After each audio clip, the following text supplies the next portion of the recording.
c'est un plaisir de vous recevoir encore une fois dans ces Libres Penseurs qui aujourd'hui traitera des questions liées à la République démocratique du Congo, les Congos d'aujourd'hui et celui de demain. Quelles seront les perspectives à travers ces numéros de Libres Penseurs? Nous recevons les doctorants, les habitués d'ailleurs de ces programmes. Doctorant Shadrach, à qui nous disons bonjour et merci d'être là. Bonjour cher José, bonjour également à ces milliers de téléspectateurs qui ont choisi de nous suivre. Voilà, et doctorant Valérie. Bonjour. Merci cher José, merci également à tous les téléspectateurs amoureux de cette émission Libre Penseur. Voilà, doctorant Étienne, bienvenue. Merci beaucoup, monsieur José. C'est un plaisir aujourd'hui de partager ce titre doctorant que en tout cas. Valérie s'était accaparé alors que... En tout cas, toutes nos salutations aux amoureux de cette émission. D'accord. Avec vous, nous parlons du Congo d'aujourd'hui et celui de demain. Quelles sont les perspectives? Mais bien avant, nous prenons un exposé avec vous. Exactement, c'est un petit exposé. L'auteur, c'est Étienne de la Boétie. Donc, voilà. C'est mon homo. Et son ouvrage est intitulé « Les discours de la servitude volontaire ». Et quand l'auteur a écrit cet ouvrage, il n'avait que 16 ans. Donc, vous comprenez la précocité de son mental, de son niveau intellectuel. Et dans cet ouvrage-là, je voudrais bien faire la synthèse des synthèses des synthèses. Mais c'est un ouvrage que vous pouvez lire dans 1 heure maximum. Et il fait un pamphlet contre la tyrannie. Et il nous dit ce qui suit. Pour Étienne de la Boétie, c'est vrai que dans la vie, il y aura toujours les oppresseurs et les opprimés.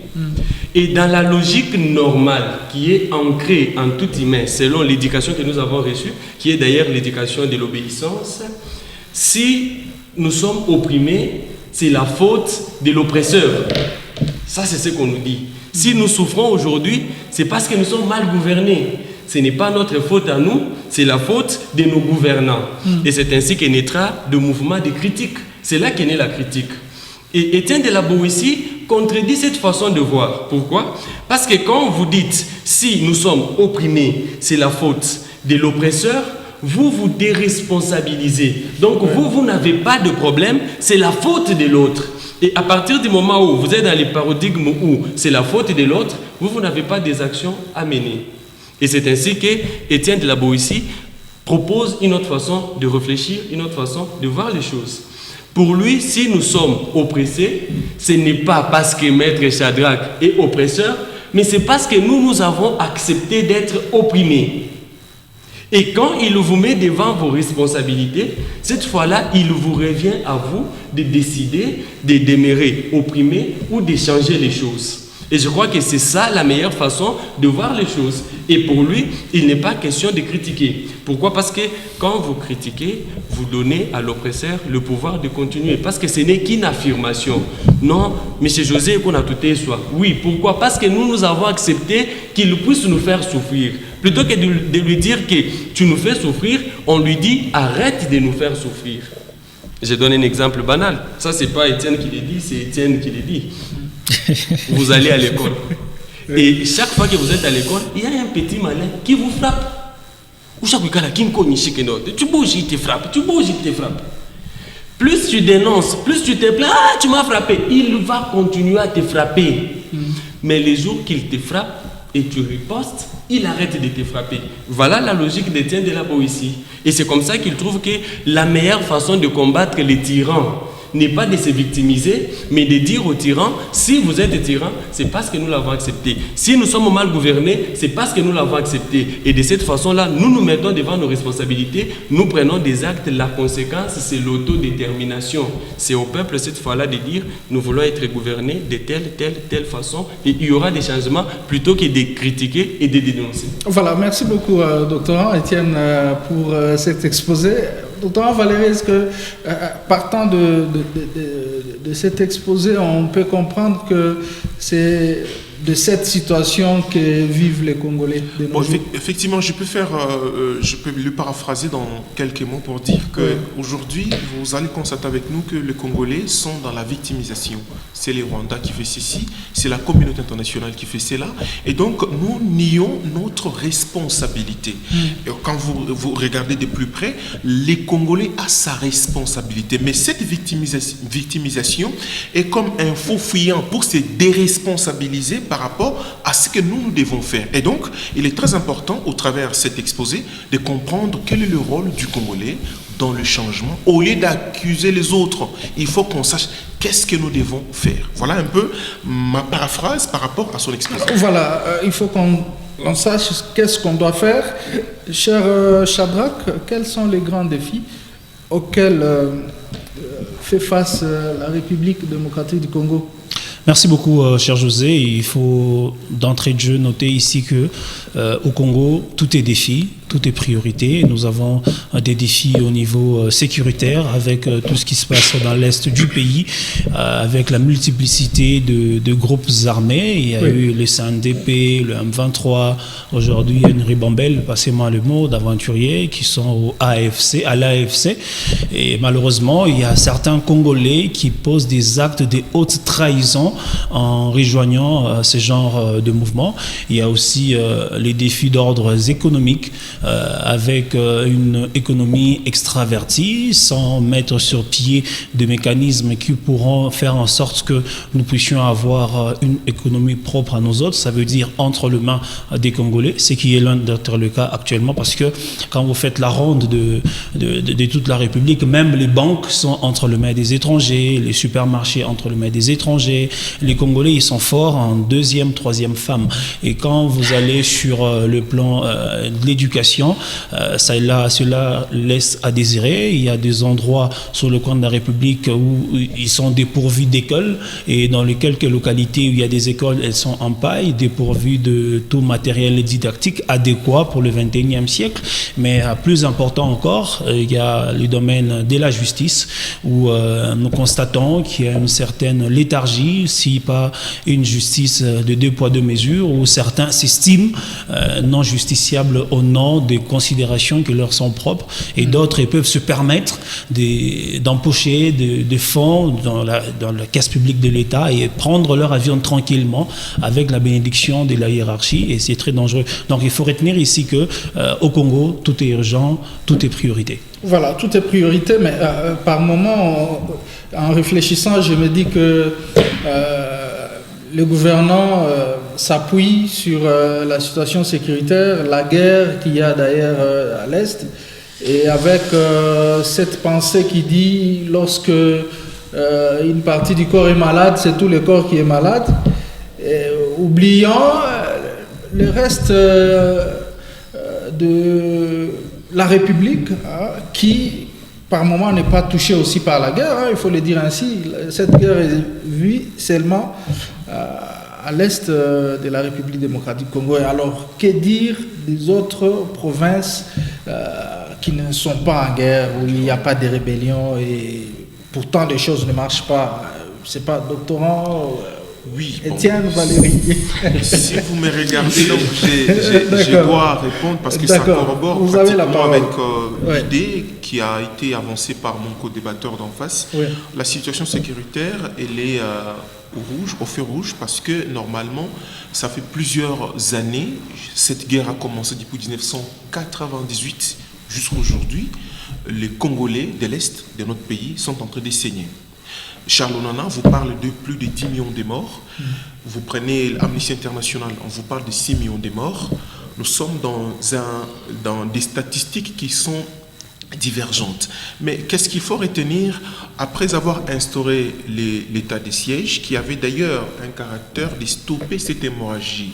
L'état de siège est instauré au regard des articles 85-86 de notre Constitution lorsque l'État fait face à une insurrection. Nous avons estimé effectivement que notre pays fait face à une insurrection, une agression du point de vue du droit international en vertu de l'article de la résolution 3314 des Nations Unies, de l'Assemblée des Nations Unies, nous avons fait face à cela. Et pour mettre fin à cette agression, il fallait militariser les deux provinces, la province du Nord Kivu et celle de l'Ituri, afin d'arrêter l'hémorragie, de mettre fin à ces trafics de minéraux, afin de stabiliser la situation. Mais aujourd'hui, on se pose la question, est-ce qu'on est arrivé aux objectifs pour lesquels l'état de siège a été imposé dans la partie est du pays? Est-ce qu'on a au moins arrêté cette hémorragie? N'y a-t-il pas encore les effets néfastes? Parce que vous allez convenir avec moi que l'état de siège, c'est un état de restriction. Ça veut dire que les provinces qui sont frappées par cet état ne fonctionnent pas à la régulière. Elles fonctionnent de manière un peu arrêtée, avec trop de restrictions. D'ailleurs, Amnesty International a sorti un rapport où il y a beaucoup de violations de droits humains et aussi d'autres rapports d'organisation de droits de l'homme. Ce qui veut dire que nous sommes dans une posture selon laquelle les résultats ou les rapports qu'on doit établir sur l'état des sièges demeurent mitigés. Et là, il n'y a pas que la guerre à l'est du pays, il y a la situation socio-économique qui est en train de faire défaillance. Nous devons au moins stabiliser cette question pour arriver au moins à s'occuper de tous les Congolais. Que, non pas seulement ceux de l'Est, mais ceux qui sont au Kasaï, ceux qui sont au Bandundu, ils sont aussi intéressés par la question sociale. Tout l'argent ne doit pas être concentré, parce que sinon, cette question sécuritaire serait comme étant une distraction pour imposer les restes de population dans une extrême pauvreté. Voilà, cher Étienne, cet état de siège instauré depuis plusieurs mois, et aujourd'hui, il y a toujours cette guerre qui continue. C'est quoi le bilan au juste? Doit-on retenir de cet état de siège? C'est vrai que le bilan est mitigé et mon point de vue lui-même est mitigé. Parce qu'après, vous conviendrez avec moi que le Rwanda était premier producteur des minéraux qu'il n'avait pas dans son sous-sol, mais grâce à l'état de siège, nous avons vu Kagame se plaindre. Il a été poussé à bout, il est devenu plaintif, il fait des sorties médiatiques, il menace, il plaire, il accuse.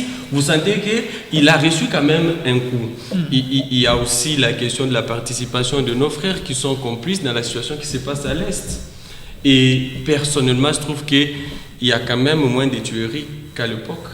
Parce que presque chaque semaine, on avait des vidéos, des mutilations. Je ne dis pas qu'on a mis fin aux tueries, mais ça existe quand même. Et le comble dans tout ça, c'est que quand on a pris cet état de siège, on n'a pas dressé le programme avec des objectifs à atteindre pour nous permettre d'évaluer la suite, l'efficacité du programme. Et c'est ça le problème des Congolais. On vous dit on va faire, mais on ne vous donne pas des critères pouvant vous permettre d'évaluer. Mais parce que nous parlons de la guerre, je voudrais ici lire, avec votre autorisation, l'article 1er du célèbre ouvrage de Sun Tzu, L'art de la guerre. Voilà ce qu'il dit. La guerre est d'une importance vitale pour l'État. C'est le domaine de la vie et de la mort. La conservation ou la perte de l'empire en dépendent. Il est impérieux de les bien gérer. Ne pas faire de sérieuses réflexions sur ce qui les concerne, c'est faire preuve d'une coupable indifférence pour la conservation ou la perte de ce qu'on a de plus cher, et c'est ce qu'on ne doit pas trouver parmi nous. Ça, c'est le conseil de Sun Tzu. Lorsqu'il s'agit de la guerre, vous ne pouvez pas garder silence. Vous ne pouvez pas rester indifférent. Vous devez y réfléchir. Aujourd'hui, cette situation perdure. Il y a une association d'aventuriers AF quoi, qui s'est créée aujourd'hui, qui recrute en coulisses. On va déjà traverser Tanzanie, certaines personnes qui avaient même de la notoriété rejoindre ces rebelles-là. On ne réfléchit pas sur ça. Et j'ai comme l'impression que Kinshasa minimise ces gens-là. Or, c'est une erreur par Mobutu commise. Mobutu avait sous-estimé Kabila. Mais je sais qu'aujourd'hui, le peuple congolais n'est pas naïf pour aller adhérer à une élite de fin purement digestif. Quelqu'un qui a perdu ses intérêts. J'aime bien Moïse Mbie, comme il l'a dit dans l'une de ses chansons, c'est visible à l'Ipapano et Katani, ok rébellion. Donc on te prive ça et puis tu nous embarques avec toi. Donc il est plus que temps aujourd'hui que les Congolais puissent réfléchir de manière pérenne. qu'est-ce qu'il faut faire pour mettre fin à cette guerre? Je sais que Moualim ou Valérie va me dire la résolution 6, avant de passer à 7, le voix à la sécurité des Nations résolution Unies. des conflits. Ça a été fait. Ça nous a amené du RCD au CNDP, M23 et ses aventuriers continuent. La solution, c'est la guerre. Et on l'a fait avec élégance. On mobilise, on se bat et on arrive à reconquérir nos territoires. Aujourd'hui, c'est un pays amieté. Aujourd'hui, vous lisez, on a pris tel village, demain on récupère, on lit. C'est compliqué. Et je crois qu'il est de notre devoir de réfléchir, de nous mobiliser sur ces sujets pour apporter des solutions. Voilà, mais pourquoi ne pas changer carrément de stratégie? Parce que lorsqu'on s'est dit les bilans de l'état de siège négatifs, on doit quand même passer à autre chose. C'est comme, nous sommes en Afrique, les Bantous d'ailleurs, c'est comme dans un ménage où, excusez-moi, la femme n'arrive pas à faire des enfants et voilà, l'homme s'est dit, peut-être avec l'appui de sa famille, il s'est dit, bon, trouve une autre femme et voilà, tu peux te faire... Pourquoi ne pas changer de stratégie carrément au lieu de rester toujours sous l'état de siège? Le problème... On dirait que cela profiterait aussi quelque part aux dirigeants de l'armée. Quand on analyse la situation à l'est du pays, et la question du cui bono qui intervient, à qui cette guerre-là profite? À l'état de siège. L'état de siège, ça profite à qui? Il faut se poser cette question-là. Et Che Guevara, il dit, lorsque vous avez 10 balles entre vos mains, réservez une balle pour l'ennemi externe et 9 pour l'ennemi interne. Le problème n'est peut-être pas les systèmes. Le problème, c'est les individus ou bien les animateurs de ces systèmes-là. Vous vous réveillez un bon matin, vous apprenez qu'il y a tel territoire qui a été perdu. Comment? On a vendu la mèche. Qui a vendu la mèche si ce n'est pas ceux-là qui sont à la table des décideurs? Vous voyez que c'est un grand danger. Et récemment, nous avons vu, quand ces aventuriers de l'AFC ont récupéré un territoire, un des bourgmestres qui a été nommé, il s'avère être suppléant d'un député national du Nord Kivu. Vous voyez un peu dans la situation dans laquelle nous vivons. Et c'est très dangereux. On aura beau changer des systèmes, mais il faut à un moment donné travailler sur les animateurs même de ces systèmes-là. Est-ce que ce ne sont pas le premier à vendre la mèche ennemie? Est-ce que ce ne sont pas le premier à être en connivence avec l'ennemi pour des intérêts qui leur sont propres? Parce qu'il faut le dire de façon claire. Quand on dit qu'on a récupéré un territoire, ça veut dire qu'il y a des gisements, qu'il y a des minéraux. C'est entre les mains de rebelles. Ils vont exploiter, ils vont envoyer ça, si c'est au Rwanda, si c'est en Ouganda, de manière clandestine. Et voilà, ça produit des intérêts pour des raisons qui leur sont propres. J'y arrive. Donc, à un moment donné, au lieu d'accuser le système, il faut voir du côté des animateurs des systèmes. C'est un grand danger. Voilà. Juste un mot, sa réponse par rapport à votre exemple. Oui. C'était bien donné. Nous sommes africains. Et les buts du mariage en droit coutumier, c'est la création abondante. Donc, quand vous vous mariez et que la femme ne met pas au monde, le mariage est censé ne pas exister. Mais c'est une injustice. Pourquoi? Parce que la plupart du temps, on s'attaque à la femme alors que les problèmes se trouvent chez l'homme. Voilà. Et c'est ça la réponse de Maître Sadrak. Oui. Donc aujourd'hui, on peut dire non, mais voilà, est-ce qu'il ne faut pas? C'est les animateurs. C'est nous les Congolais. Avant même d'attaquer le Rwanda, nous-mêmes. Nous voyons des vidéos. Dernièrement, j'ai vu on a arrêté des gens avec des armes dans les sacs d'haricots. Donc il faut être extrêmement vigilant. Ils trouvent toujours des moyens pour contourner. Donc à un moment donné, il y a un discours mobilisateur. Les leaders d'opinion qui sont là. Parce qu'il y a plusieurs conflits enchevêtrés à l'Est. Il y a des conflits fonciers, il y a des conflits intercommunautaires. Oui. Donc tout ça existe. Il faut réfléchir, les sociologues. Parce qu'on n'a pas de professeurs sociologues dans ces pays. Vous constituez une commission, des gens qui peuvent descendre. Ils essaient d'étudier d'abord en interne qu'est-ce qui ne va pas. Voilà. Et en interne, quand quelqu'un est soupçonné, nous avions vu ensemble l'ancien président de l'Assemblée nationale, M. Mbosso, du haut de son perchoir, dire « Chers collègues, quittez dans les forces armées. Voilà. Je vais vous citer. Donc, une complaisance qui ne s'explique pas pour un homme d'État. Et les Congolais ont regardé avec émerveillement. Et qu'est-ce que les Congolais ont retenu dans tout ça? Nous, c'est à la traité. C'est très dangereux. Et pourtant, les révélations qu'il a faites là, ce sont des révélations graves. Ça veut dire, nous connaissons qu'il y a certains d'entre nous qui alimentent cette guerre-là. Mais nous ne sont pas à mesure de les dénoncer. Et c'est très dangereux. C'est pas pour disculper le Rwanda, mais c'est pour dire qu'à un moment donné, il faut que l'on établisse notre responsabilité dans cette guerre. Dire que la guerre est 100% la faute du Rwanda, c'est un faux débat. Parce que le Rwanda ou le Rwandais ne peuvent pas entrer sur notre territoire s'ils ne sont pas en complicité avec certains d'entre nous. Ça, c'est ce que Sanouchou dit. Et s'ils ne sont pas en complicité avec certains d'entre nous, nous devons regarder dans notre façon de faire les choses. Nous devons regarder parmi nous qui sont ceux-là qui sont en complicité avec le groupe rebelle. Et ils sont là. Ceux qui rejoignent l'AFC de Corneille Nangaa. Mais ce sont des gens qui ont vécu avec nous à Lubumbashi, au pays, tout ça. Ils étaient là parmi nous. Et ils continuent à recruter pour des raisons qui leur sont propres. En tout cas, c'est le fils du pays. Et pourtant, c'est pour des raisons qui sont tout sauf patriotiques. Et les Nangaa là-bas, il n'a jamais fait une formation militaire. Un gars qui débarque comme ça, il dit qu'il veut sauver le Congo. Il veut savoir qui lui a mandaté, qui lui a demandé de faire ça, qui lui a dit de proclamer les résultats de celui qui est à la tête du pays aujourd'hui. Ce n'est pas lui. Donc, il est en train, dans une certaine mesure, de contester ce qu'il a fait. Et c'est très dangereux. Et c'est très dangereux.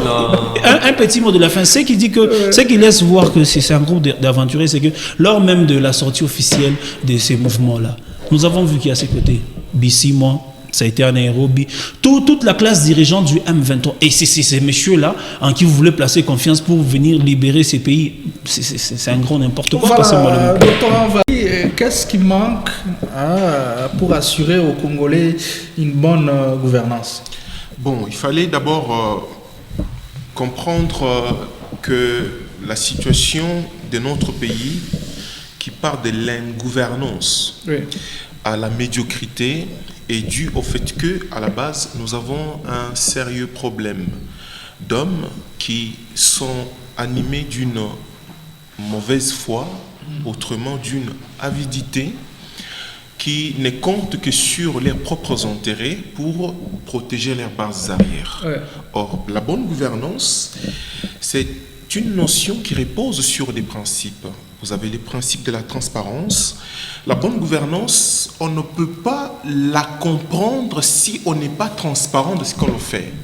La transparence veut que ceux qui gouvernent rendent compte. Et quand ils rendent compte, c'est au profit du souverain primaire. On ne peut pas parler d'une bonne gouvernance s'il n'y a pas la transparence. Aujourd'hui, nous sommes dans une cacophonie de détournements. Vous comprenez? Les détournements sont des facteurs qui démontrent que nous sommes mal gouvernés. Le fonctionnement des institutions est basé sur des systèmes tels que des rétrocommissions, des détournements, ce que nous appelons des crimes intellectuels. Chacun met en place un système selon lequel je vole, j'efface les traces, ce qu'on appelle en criminologie les chiffres noirs. Ici, quand ces détournements se font, on organise toute la chaîne du haut vers le bas et on sait effacer des traces. Et quand on est dans ces systèmes-là, on ne peut pas parler d'une bonne gouvernance. La bonne gouvernance inclut l'obligation de rendre compte. Vous gérez, vous devez rendre compte de comment vous avez géré. Et lorsqu'on est interpellé, c'est la maladie qui survient. La bêtise, permettez-moi que je le dise comme ça, la bêtise, c'est que quand vous êtes en train de gérer, vous êtes en bonne santé. Mais quand on met la main sur vous, vous êtes malade et on doit vous transférer en Europe pour que vous alliez effectivement, que vous ayez des soins. Et pourtant, vous avez très mal géré. Nous sommes dans une république où les ministres, les différents chefs d'entreprise, des services publics doivent rendre compte. Et la manière de rendre compte, c'est de pouvoir faire des audits. Aujourd'hui, l'IGF qui jouait ce rôle de contrôle a été évincé parce que l'IGF ne joue pas la mission judiciaire. C'est une mission purement d'audit et de contrôle. Lorsqu'on fait les audits dans les entreprises, on prend toutes les preuves, on met à la disposition de la justice. C'est à la justice de suivre tous ces détourneurs. J'ai vu l'actuel ministre de la Justice allait parler avec l'inspecteur de l'IGF, Gilles Alinghetti, pour effectivement mettre en place la machine afin de traquer tous ces gens-là. Mais écoutez, l'IGF a été en quelque sorte évincé parce qu'il y a beaucoup de preuves accablantes sur la mégestion dans les fonctionnements des institutions de l'État, mais qui sont mis à la disposition de la justice qu'on ne prend particulièrement pas en compte. C'est ainsi, quand on parle de la bonne gouvernance, on doit voir la responsabilité, on doit voir la transparence, on doit rendre compte de la manière dont nous gérons l'État. Nous sommes, l'actuel gouvernement n'a pas encore 100 jours. Si je ne me trompe pas, n'a pas encore 100 jours. Ça veut dire, aux 100 jours de ces gouvernements, nous allons leur poser la question, comment vous avez géré l'État dans ces 100 jours? Et chaque ministre doit être dans l'obligation de rendre compte. Pourquoi? Nous devons savoir, quand ils n'étaient pas encore ministres, ils avaient combien? Et quand ils sortent du gouvernement, ils ont combien? Afin que nous sachions comment contrôler ces gens-là. Mais si nous restons dans cette cacophonie, on ne parlera pas de bonne gouvernance dans notre pays. Mais si ces gens-là jouissent d'une certaine familiarité, vous pensez que tout ça pourrait exister, des contrôles, de ceci, cela? Il ne s'agit pas d'une question de familiarité. Comme je vous l'ai dit, Étienne de la Boétie nous donne une autre façon de faire les choses. Nos mamans sont très intelligentes. Quand la maman envoie ma petite sœur au marché, tu vas acheter des Thompson, des légumes, tout ça. Quand la petite sœur rentre à la maison, on lui dit c'est maman qui pose la question à ma sœur pour que ma sœur puisse faire les rapports. La redevabilité, c'est nous, peuple congolais, qui devons exiger aux gouvernants, vous êtes là, nous vous avons donné le mandat pour agir en notre nom et pour notre compte. Qu'est-ce que vous avez fait avec ce que nous vous avons donné? Mais curieusement, ici, il suffit aujourd'hui que vous disiez que Maître Shadrack a détourné pour que vous puissiez voir un groupe d'individus non notamment identifiés et identifiables avec des têtes à la place où tout le monde a une tête, vous dire nous ressortissons des mettons en garde. C'est lui-là même qui devait être redevable. Vous passez au niveau du tunnel, on est en train d'arranger là-bas. Ces gens-là, ils vous brisent des carreaux. Nous, Congolais, nous pensons, c'est notre argent, c'est notre tunnel. Qui accepterait chez lui s'il y a un chantier qu'un maçon se comporte comme ça? On vient, on vole Mouchanga. Je vois quand on construisait des caniveaux, les gens volaient les Mouchanga au caniveau en complicité avec les gens qui ont des boutiques là-bas. Les lampadaires, n'en parlons même pas. Il y a des temps où les lampadaires ont été... Les bateaux, on prend. Donc vous comprenez qu'à un moment donné, il ne faut pas qu'on soit là à pointer les autres. Je chute par là. Voilà. Moi, ou Valérie parle par exemple de la justice. Oui. On vient de recruter un certain nombre de magistrats. Il y a des collègues avec qui on a fini. On les fait partir de Kinshasa vers les provinces sans aucun sou. Quelqu'un qui commence par Kokopa Makuta pour se rendre là où il va aller travailler. Vous pensez qu'il est venu travailler? Il y a un magistrat qui a perdu sa femme sur les lacs à l'Est, dans un pays comme le nôtre. Un magistrat, quel politicien accepterait que sa femme voyage sur par bateau? Oui. Moi j'ai été à Moba. Vous arrivez, il n'y a pas d'écueil, M. José. Et c'était ma première fois de voir une eau aussi vaste que celle-là. Et il y avait des vagues. Et dans l'air bonsoir, ils appelaient ça ma bingi. Et quand je regarde, ça fait ça frappe. Et on devait marcher sur des sacs, entrer dans les Tanganyika pour aller monter à un bateau où il n'y avait même pas d'escalier. Aïe, aïe. Moi, il n'a fait qu'à la houle. Femme, enfant, et je me rappelle sûrement que l'ami va me suivre. Il m'a laissé avec sa femme, il dit, maître, on dirait le Christ qui a amené son disciple à ne pas se noyer. Donc ces pays, vous sentez qu'il y a un sérieux problème et il revient aux Congolais de revendiquer. Mais vous vivez à Moba, chaque jour vous frôlez la mort. Au bateau pour monter, c'est quelqu'un qui vient te pousser comme ça. Tu trouves ça normal? Tu vis comme ça. Et quand quelqu'un qui est là, que toi tu appelles le leader, qui vit à Kinshasa, qui s'embuffe, quand il parle, c'est l'odeur des oignons qui vient là-bas, il te dit, ils n'ont pas bien fait, on va couper. Tu dis, wow, tout à fait. Comment voulez-vous que ça aille de là-bas? C'est un grand danger que nous encourons parce que vous allez remarquer que c'est pratiquement l'attitude qu'Étienne de Boétie dénonce. Nous avons fait un état des lieux de notre situation. Le doctorant Valéry, avec la voix d'un séminariste, il a défini la bonne gouvernance et tout ce qui va avec.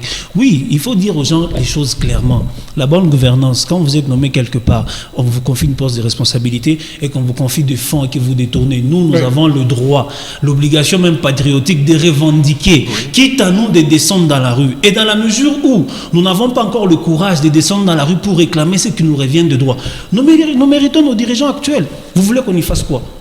Parce que à un moment donné, vous voyez, le peuple kenyan qui a pris ses responsabilités à bras le corps, il est en train de revendiquer ses droits. Une loi qui ne profite pas aux souverains primaires. Voilà ce que nous sommes en train de vivre. Aujourd'hui, on exige la démission du président. Et nous, qu'est-ce qu'on fait?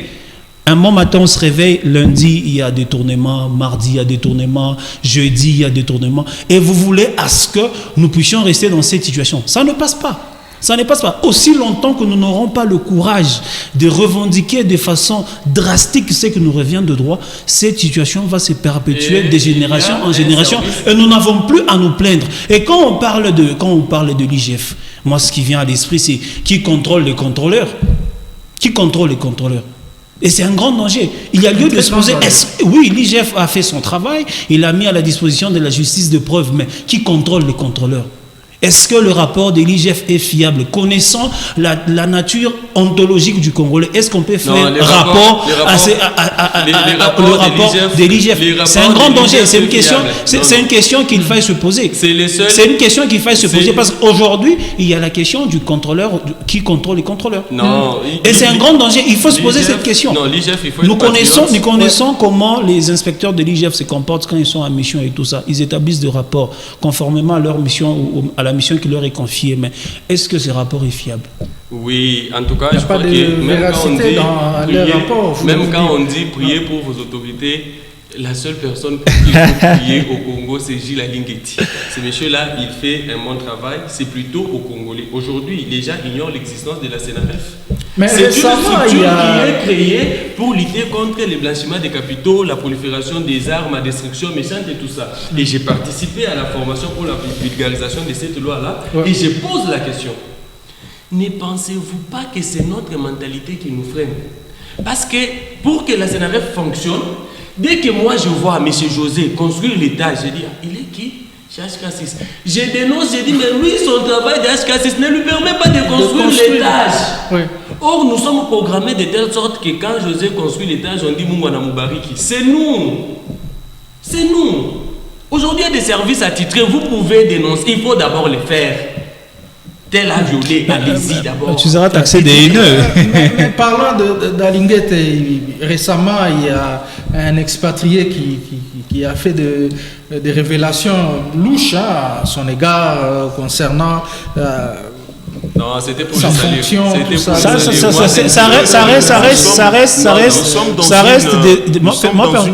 Personnellement, je pense que ça reste des affirmations à prendre avec de pincettes. Si réellement ces affirmations sont avérées, bon, je crois que Gilles Alingueti n'est pas au-dessus de la loi. Il a son juge naturel. Il faut aller les saisir avec de preuves. Il ne faut pas rester sur des allégations. Moi, je prends ça avec de pincettes. Si jamais il y a de preuves, tant mieux, il a son juge naturel. Il a son juge naturel, quitte à aller le saisir. Voilà, docteur Valéry. Oui, je disais par rapport aux spéculations et tout, ce qu'il faut comprendre, c'est que dans notre pays, il faut mettre toujours des garde-fous. Nous avons un sérieux problème de la mentalité et de la corruption qui est allée au niveau du sang. Quand on regarde un Congolais, on s'est dit forcément que c'est quelqu'un qui doit toujours verser dans l'illégal. Dans des combines. Vous savez, effectivement, chez nous, quand vous assumez une responsabilité dans laquelle il y a les enjeux financiers, vous recevez une pression de toutes parts. Les politiques qui vous appellent, beaucoup d'hommes vont vous appeler parce que leurs intérêts sont en jeu. C'est la raison pour laquelle moi j'ai prié, je me disais, est-ce que cet homme, Jules Alingueti, peut-il être protégé de sorte qu'il nous fournisse un travail de qualité? Est-il corruptible? Tout être humain est toujours tenté de verser dans cela. Ça dépend du nombre de zéros qu'il y a sur l'échec. dans notre pays que nous devons dépasser ces stades-là. On ne doit pas toujours vouloir s'enrichir de manière illégale pour appauvrir des populations qui croupissent dans la misère. J'ai vu certaines vidéos réalisées par Israël Mutombo, qui est des boussoles en la politique. Il entre dans les Congo profonds. Il rencontre des gens qui vous disent, dans notre territoire, nous n'avons pas d'hôpitaux. On fait 200 km avec des femmes qui vous souffrent, qui doivent passer par césarienne, qui est en train de saigner. Elle meurt en cours de route parce qu'on ne sait pas atteindre l'hôpital. On ne sait pas atteindre les centres de santé. Vous comprenez? Et quand nous sommes dans un état pareil, il faudrait que les autorités soient compatissantes dans une logique selon laquelle nous devons gérer ce pays pour permettre aussi à ces Congolais lambda de se procurer ne fût-ce que des soins médicaux appropriés. C'est ça le problème que nous avons. Nous devons gérer ce pays et nous devons avoir un regard différent. Que tous ceux qui doivent assumer les responsabilités publiques, ça c'est une invitation. Mais cette invitation doit se faire avec un changement de mentalité pour permettre à ce que la justice fasse exactement et véritablement son travail. J'ai vu le ministre de la Justice débarquer le premier jour à son bureau avec un chien pour dire que je vais chasser tous ceux qui vont détourner. Le problème qui se pose ici, c'est que est-ce que ce sont des paroles ou ces paroles vont se concrétiser en actions positives pour arriver à assainir la justice? J'étais avec un ami qui m'a fait savoir, il est au loin là-bas. Il me dit que nous avons découvert, parce que la commission qui devait de la haute autorité de la magistrature, je crois, qui devait descendre pour faire des contrôles dans des universités. Il paraît qu'il y a de ceux qui se sont fait passer pour des magistrats, mais qui sont des vétérinaires, qui sont des médecins. Mais les concours, les critères pour être recruté dans la magistrature, il faut avoir les diplômes de droit. Mais qu'est-ce qu'un vétérinaire va faire en droit? Vous comprenez que nous avons un sérieux problème. Lorsque vous avez une responsabilité, c'est à vous maintenant d'aller appeler votre neveu qui est au village pour les faufiler, même là où il n'est pas qualifié. Nous devons arrêter avec ce système, mettre la main sur toutes ces personnes. Moi, j'estime que tout magistrat qui est passé au test sans la qualité, sans les diplômes de droit, doit être arrêté dans ce pays et mis en prison pour freiner cette hémorragie. Voilà, merci beaucoup, docteur Valérie. Alors, comme ce sont les politiques qui sont d'ailleurs au centre de ces débats, sur quels critères doit-on choisir nos gouvernants, cher Chabaz? La question, elle est toute simple. Je peux être là, j'ai un poste de responsabilité, et il y a lui, par exemple, je sais qu'il est compétent dans X ou Y domaine, je les récupère. Mais c'est que nous vivons actuellement, c'est loin d'être là, la réalité. Voyez-vous, le seul critère pour la désignation des gouvernants, ça doit reposer sur la compétence, la méritocratie. Mais nous ne voulons pas le faire parce que, étant africains bantou, nous estimons que quand Valérie il est nommé quelque part, vous verrez son frère jubiler, vous verrez sa famille jubiler. Pourquoi ils jubilent? Parce qu'ils estiment que c'est leur tour maintenant. Et ce n'est pas normal. Dans un pays comme le nôtre, ce n'est pas normal. Il faudrait plutôt baser sur les compétences. Je ne dis pas que quand vous êtes nommé à un poste de responsabilité, dans votre cercle renfermé, voulais-je dire, il n'y a pas de compétences. Il peut toujours avoir des compétences, mais c'est là, il faut l'étendre. Il faut l'étendre au-delà de votre cercle. Donc, comme le disait le maréchal, vous êtes nommé directeur. Dans votre entourage, il y a 2-3 personnes de votre tribu, c'est du tribalisme. Et ce sont des pratiques à vivement décourager. Aujourd'hui même, vous allez constater qu'il y a certaines familles qui s'estiment être propriétaires de cette République. Dans chaque gouvernement, ils sont là. S'ils ne sont pas au gouvernement, ils sont dans des entreprises publiques.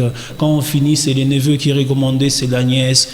Et où est la compétence? La résultante de tout ça, c'est qui fait que ça affecte même le social du Congo, ça affecte même notre vie courante. Et c'est un grand danger pour la République. Voilà, il y a aussi un autre problème, c'est lui économique. De quelle manière nous pouvons passer de l'économie extravertie à une économie introvertie? Mais nous n'avons pas de politique économique dans ces pays. Vous verrez, on dit non, ministre de l'économie, il ne fait rien. Je me rappelle, nous avons eu un ministre de l'économie très intelligent qui, lorsqu'une question simple lui fut posée en rapport avec la crise de la farine, il avait pris un tableau. On dirait indiquer la météo. Il a mis la carte de la République. Et il s'est bien nous expliquer, on peut développer ces pays, on peut nourrir. Mais messieurs, vous êtes ministre, qu'est-ce que vous faites? Le problème du Congo du point de vue économique, c'est que nous produisons ce que nous ne consommons pas et nous consommons ce que nous ne produisons pas. C'est fini. Et aujourd'hui, vous avez des ministres de la pêche. Ça existe, oui? Ça pêche où? Ça pêche où? Ça pêche où? Le président du Kenya nous avait même insulté en son temps quand il était la République, un pays où ils n'ont même pas une seule vache. La République n'a pas de ferme. Ici. Voyez-vous, pêche et les mais à quelques kilomètres de Lubumbashi, à Kapolo, il y a les c'est ça le grand danger. Avoir un lac, une rivière, ça ne suffit pas. Des dignes Congolais qui se débrouillent comme des orphelins, des pères, des mères, des oncles. Si vous allez à Madimboucha, il y a des poissons qui sont déversés sur les cassis. Non, mais je vous dis, quand il y a des Congolais qui se débrouillent comme des orphelins, qui s'adonnent même à cette pêche-là, qui n'est pas industrielle, ils sont accablés avec des taxes. Non, ces pays ont un sérieux problème. Ils sont accablés suffisamment avec des taxes. Nous avons des zones, vous regardez, comme les Bandundu. Ça peut être une zone agricole. À l'époque, il y avait des champs de palmeraie. C'est là qu'on produisait l'huile. Et les gardes qui gardaient là-bas, on les appelait les Mbila. C'est comme ça qu'aujourd'hui, on appelle policiers Mbila. Et vous pouvez regarder l'espace Kasaï au centre. Il y a un climat favorable. La saison de pluie, c'est 8 mois, 7 mois. J'ai appris qu'il y a deux saisons de récolte là-bas. Voilà, donc on peut booster là-bas et financer. Je vais vous faire rire, moi je me rappelle. La dame qui a fait l'idée de village agricole, moi je l'ai rencontrée lors du recensement général des entreprises. En son temps, c'est le PPRD qui gérait. Elle vient, elle propose l'idée, on finance, on lui dit de rétrocéder 40%. Une brave maman qui avait refusé. Je me rappelle encore de la colère qu'elle avait quand elle en parlait. Donc quelqu'un qui doit aller travailler en finance, il faut d'abord qu'il exploite et qu'il vienne. Vous lui dites, lui, dans l'argent qu'on lui a donné pour aller s'aimer, récolter, entretenir, là, qu'il nous donne d'abord 40%. Pour qu'il fasse quoi? Le projet va échouer. Le projet va échouer, c'est évident. C'est un peu compliqué parce qu'on est en train de finir déjà un peu rapidement. Il y a un autre dossier, hein, c'est le dossier Kanyamakasese. Je sais pas, c'est une solution ou tout simplement une terreur? Moi, je pense que Maître Etienne vient de l'évoquer. Nous n'avons pas de politique économique dans ce pays. L'affaire de Kanyamakasese, pour moi, mon humble avis, c'est une solution parce que toutes ces personnes qui y sont conduites ne sont pas maltraitées. On est en train de prendre tous ces jeunes gens à en faire une main-d'œuvre pour la République. Ce n'est pas une prison, c'est un centre de réinsertion sociale. D'accord, merci. Docteur Valérie. Effectivement, je dis, la Kanyamakasese, cette affaire, elle est salvatrice pour notre pays, dans un contexte où c'est l'unique pôle qui peut nous donner de l'espoir pour atteindre l'autosuffisance alimentaire et former toutes ces personnes qui sont dans une délinquance qui ne dit pas son nom. Donc, il est très important aujourd'hui de soutenir ces projets, de ne pas les diaboliser, parce que j'entends, je vois des courants qui s'opposent à cela pour diaboliser, dire que bon, on veut faire souffrir. Non, on ne fait pas souffrir. Nous avons besoin d'une main d'œuvre qualifiée. Tous ces jeunes qui vont aller chanter Didier Momboshi au stade de Martyrs et partout là, il faut les prendre, les envoyer dans un centre de formation, les changer la mentalité, de sorte qu'ils ne deviennent pas un problème pour la République, mais qu'ils deviennent une aide pour la République. Quand les Chinois viennent, que les Chinois ne viennent pas avec une main d'œuvre extérieure, que les Chinois viennent, que tous les investisseurs externes viennent trouver la main d'œuvre ici pour donner du travail à toutes ces personnes-là. Ça sera un point positif pour la République. Voilà, docteur Etienne, est-ce que ici, on doit dire que Félix Tshisekedi, de ce côté-là, il a réussi, hein, parce que c'était le service national. Par Mouzé. C'est Laurent Désiré Kabila qui a commencé qui malheureusement, son fils n'a pas pu vraiment mettre un accent là-dessus. Non, l'agriculture ne devait pas être comme une punition. Aujourd'hui, c'est devenu un sujet de terreur, des policiers qui arrêtent n'importe qui, et puis voilà, les gens. Pour cultiver, ça doit être de la passion. Il faut qu'il y ait une politique d'accompagnement. Et d'ailleurs, je l'ai dit en âme et conscience, et je l'assume. Les seuls qui méritent d'aller à Kanyamakasese, ce sont les politiques qui nous ont dirigés des 60 à nos jours. Ils ont échoué. Mais ils persistent quand même. Élection Banaboudia, vous ne faites rien. Vous n'avez pas de bilan. C'est jeune qui m'a volé mon téléphone ici, bon c'est 300, 500 $, c'est parti. Est-ce que c'est pareil avec celui qui a volé des millions depuis déjà quoi? C'est celui-là qui devait aller cultiver là-bas. À la limite, voilà, donc il ne faut pas qu'on embrouille les gens. Vous dites que la culture, c'est aussi une passion.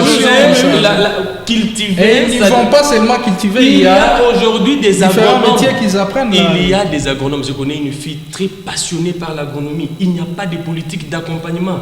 Je me rappelle à l'époque, Joseph Kabila disponibilise des tracts. On les a distribués aux commerçants. On a vu comment est-ce qu'on partait puiser avec de l'eau chez les généraux et les commerçants. Alors qu'il y avait des agriculteurs. Paix à l'âme du père de mon ami. Un agriculteur qui a fait le droit, la médecine et tout ça, il a choisi d'être agronome. Il n'avait reçu aucun tracteur. Et c'est ça la politique que nous faisons. Appuyons ceux qui aiment ce travail-là. Même ici, au Katanga, j'ai fini par là. Quand on subventionne en intrant agricole les agriculteurs, c'est fait, oui. Souvent, ils se plaignent. Il a 18 hectares, non, et vous faites trop de bruit. On a soutenu, vous avez soutenu quoi? Les seuls qui méritent d'aller à Kanyamaka, c'est les gens qui ont échoué. Alors, vous nous laissez aussi nous diriger. Merci. Comme ça, un jour, vous allez nous opposer. Étienne, tu disais aujourd'hui, tu es où? Merci à vous, doctorat Shadrach, Valérie, Étienne. Ça a été un plaisir de vous avoir sur ce plateau. Le Congo d'aujourd'hui et de demain, je crois que beaucoup a été dit. Il reste encore beaucoup à dire à travers ces magazines. Nous finissons d'ailleurs par là et nous nous retrouvons très prochainement pour un autre numéro de Libre Penseur.